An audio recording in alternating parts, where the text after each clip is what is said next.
ಎಲ್ರಿಗೂ ನಮಸ್ಕಾರ. ನನ್ನ ಹೆಸರು ಅರವಿಂದ್ ರತನ್. ನೋಡಿ, ಈ ಹಿಂದಿನ ರೀಲಲ್ಲಿ ನಾವು ಗಂಡ ಹೆಂಡತಿ ಜಗಳದ ಬಗ್ಗೆ ಮಾತಾಡಿದ್ರಿ. ಮತ್ತೆ ಇನ್ನೊಂದ್ಸಲ ಹೇಳ್ತೀನಿ ನೋಡಿ, ನಮ್ಮ ಹಿಂದಿನ ಜನ್ಮದ ಕರ್ಮದ ಬೇಸಿಸ್ ಮೇಲೆ ನಮ್ಮ ಜಗಳಗಳು ಜಾಸ್ತಿ ಆಗುತ್ತೆ. ಅಂದರೆ ಸಮ್ಟೈಮ್ಸ್ ನಾವೇನು ಹೇಳ್ತೀನಿ ಅಂದರೆ ಗಂಡ ಹೆಂಡತಿ ಹಿಂದಿನ ದಿನದಲ್ಲಿ ಎನಿಮೀಸ್ ಆಗಿರ್ತಾರೆ ಅಂತ. ಸೊ ಎಷ್ಟೊಂದು ಜನ ನಗ್ತಾ ಇರ್ತೀರಾ, ಅದಕ್ಕೆ ಈ ಸಲ ಜಗಳ ಆಡ್ತಿರ್ತೀನಿ ಅಂತ. ಬಟ್ ಈ ರೀಲು ಯಾವಾಗವಾಗ ಸ್ವಲ್ಪ ಜಗಳ ಆಡೋರಿಗೆ ಮಾತ್ರ.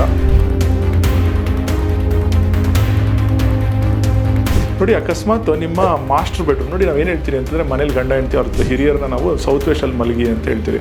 ಸಪೋಸ್ ಅಲ್ಲದೆ ನೀವೇನಾದರೂ ಸೌತ್ ಈಸ್ಟ್ ಅಂದರೆ ಆಗ್ನೇಯದಲ್ಲಿ ಮಲಗ್ತಾ ಇತ್ತಂದರೆ ಫ್ರೀಕ್ವೆಂಟ್ ಆರ್ಗ್ಯುಮೆಂಟ್ಸ್ ಆಗ್ತಾ ಇರುತ್ತೆ. ಸೊ ಅಕಸ್ಮಾತ್ ನೀವು ಆಗ್ನೇಯದಲ್ಲಿ ಗಂಡ ಹೆಂಡತಿ ಮಲಗ್ತಾ ಇದ್ದೀರಾ ಅಂತಂದರೆ ಒಂದು ಫ್ರೀಕ್ವೆಂಟ್ ಆರ್ಗ್ಯುಮೆಂಟ್ಸ್ ಆಗ್ತಾ ಇರುತ್ತೆ. ಸ್ವಲ್ಪ ನೋಡ್ಕೊಳ್ಳಿ, ಆ ಜಾಗ ಚೇಂಜ್ ಮಾಡೋಕ್ಕೆ ಟ್ರೈ ಮಾಡಿ. ಅಕಸ್ಮಾತ್ ದೇವಮೂಲೆ ಅಂತಂದರೆ ನಾರ್ತ್ ಈಸ್ಟ್ ಅಂತ ಹೇಳ್ತೀವಿ, ಸ್ವಲ್ಪ ಮೆಂಟಲ್ ವೀಕ್ನೆಸ್ ಅಂತ ನೋಡಿ. ಇವೊಂದು ನಾರ್ತ್ ಈಸ್ಟ್ ಬಂದ್ಬಿಟ್ಟು ಒಂದು ವೆರಿ ಪಾಸಿಟಿವ್ ಝೋನ್ ಅಂತ ಇದ್ರೂ ಏನಾಗುತ್ತೆ ಅಂದರೆ ಒಂದು ಯಂಗ್ ಕಪಲ್ಗೆ ಅದು ಹೈ ಎನರ್ಜಿ ಸೂಟ್ ಆಗೋದಿಲ್ಲ.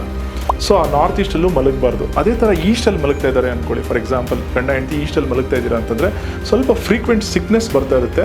ಈ 3 ಪಾಯಿಂಟ್ನ ಅಬ್ಸರ್ವ್ ಮಾಡ್ಕೊಳ್ಳಿ. ಅಕಸ್ಮಾತ್ ಈ ಥರ ಏನಾದರೂ ನಿಮ್ಗೆ ಆಗಿತ್ತು ಅಂತಂದರೆ ದಯವಿಟ್ಟು ಜಾಗನ ಚೇಂಜ್ ಮಾಡ್ಕೊಳ್ಳಿ. ಎಲ್ಲಿ ಮಲಗಬೇಕು ಅಂತಂದರೆ ಸೌತ್ ವೆಸ್ಟಲ್ಲಿ ಮಲಗಕ್ಕೆ ಟ್ರೈ ಮಾಡಿ. ಚೇಂಜಸ್ ಮಾಡ್ಕೊಳ್ಳಿ, ಒಂದು ಒಳ್ಳೆ ರಿಸಲ್ಟ್ ಬಂದೇ ಬರುತ್ತೆ. All the very best.